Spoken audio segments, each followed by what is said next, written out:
Shalom dan damai sejahtera untuk kita semua. Bagaimana keadaan kita saat ini? Semoga masih dalam perlindungan dan kasih karunia Tuhan. Renungan kita saat ini tentang beriman di tengah guncangan ekonomi. Dampak COVID-19 kepada perekonomian kita sangat dahsyat. Banyak para pekerja yang di-PHK. Situasi sulit ini juga berimbas kepada orang Kristen di mana saja. Banyak dari kita mengalami pemotongan gaji hingga dirumahkan. Kehilangan pekerjaan tidak saja mengakibatkan krisis spiritual yang berat pada diri seseorang yang merasa tujuan hidupnya terenggut, tetapi ia juga merasa terputus dari hubungan yang wajar dengan sesama dan merasa tidak dibutuhkan serta kurang dihargai. Tidak heran, banyak dari kita yang bertanya, kapan keadaan akan segera membaik?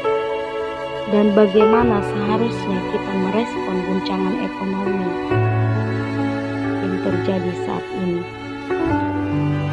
Sebagai umat Allah, kita tidak terlepas dari krisis ekonomi yang melanda dunia ini. Alkitab juga mencatat sejumlah krisis yang dialami oleh umat pilihan Tuhan. Abraham, pada Kejadian 12, Abraham harus pergi ke Mesir karena bencana kelaparan di tanah Negeb. Ishak, pada Kejadian 26, Ishak juga mengalami hal yang sama pada masanya, sehingga ia pergi ke Gerar. Anak-anak Yakub, pada Kejadian 42, anak-anak Yakub pergi ke Mesir untuk membeli gandum karena ada kelaparan di tanah Kanaan. Ini menunjukkan bahwa situasi buruk dapat berimbas pula pada kehidupan umat Tuhan. Lantas, apa yang dapat kita pelajari dari kitab suci yang menolong kita di masa sulit ini?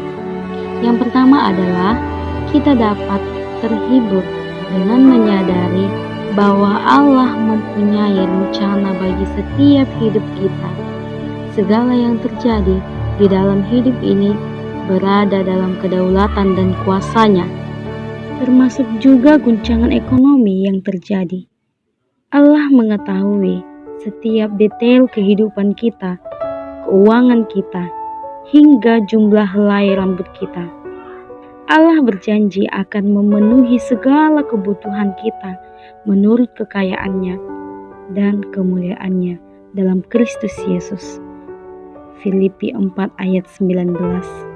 Yang kedua adalah saat mengetahui bahwa Allah masih kendali dan memelihara hidup kita, kita ditolong untuk bijaksana dan bertanggung jawab.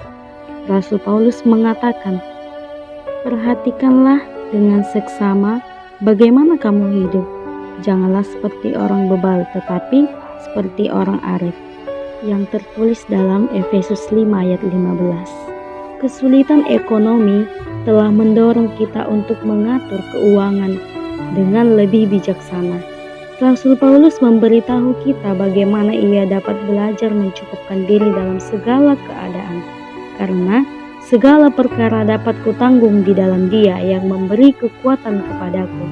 Yang tertulis dalam Filipi 4 ayat 11-13. Saudara-saudari yang terkasih dalam Tuhan Yesus Kristus, keadaan kita saat ini yang masih mengalami dan merasakan kekhawatiran akibat kehadiran COVID-19 dan guncangan ekonomi yang semakin sulit tidak mudah bagi kita.